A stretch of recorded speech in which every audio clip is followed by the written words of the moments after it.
This is Albania. A country that has all of that and much more. Shëtisni në rrugët e lanshta me kaldrëm të Berantit dhe ma gjepsuni nga vendi trashëgiminisë botërore të UNESCO-s, shkruan Anne Marie de Boyer në një artikull të botuar në Newsbreak. Qyteti 1/1 dritareve shtrihet poshtë shpatave të kodrave me një shkëlqim të paprekur të epokës osmane. Pothuajse 8.34 milion vizitorë eksploruan Shqipërinë deri në gusht të vitit 2025, sipas raporteve të listave të dëshirave për udhëtime, por kjo rritje nuk është përkthyer në turma masive siç ndodh në Venedik ose Dubrovnik. Arkitektura prej gurje Gjirokastrës mbikëqyr luginat e mjegullta ku mund të dëgjosh hapat e tut duke jehuar nga muret mesjetare. Male, plazhe dhe vagte për më pak se $20.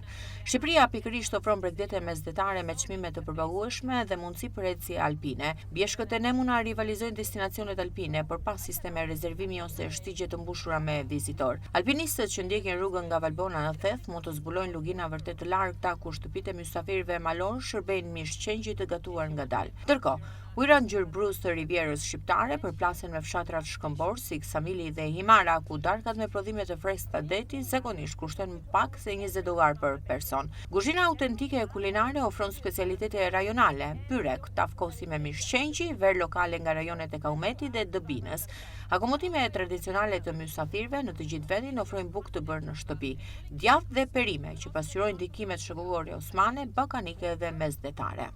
Koha perfekte për të vizituar Shqipërinë në investimet e fundit në infrastrukturë të mbështetura nga BE-ja kanë përmirësuar rrugët, aeroportet dhe ruajtjen e vendit pa shkatruar karakterin origjinal të Shqipërisë. Shqipëria është ndëruar në destinacion turistik i arritshëm për udhëtime të rehatshme, por mjaftueshëm i pazbuluar për vizita autentike. Turizmi i trashëgiminisë po vijon vende pune dhe po rigjehuron Shqipërinë jugore sipas raporteve të Bankës Botërore, duke theksuar rritjen e qëndrueshme në vend që ruan integritetin kulturor. Vizioni i Shqipërisë gjatë sezoneve maj, qershor ose shtator, tetor për të shijuar motin e ngrohtë, me më pak vizitorë dhe festivale që festojnë traditat lokale të verës. E dritarja për të përjetuar vendet e fundit të trashëgiminisë pa turma në Europë nuk do të qëndrojë e hapur për gjithmonë. Shqipëria ofron atë që turistët mendonin se ishte humbur, zbulimin e vërtet.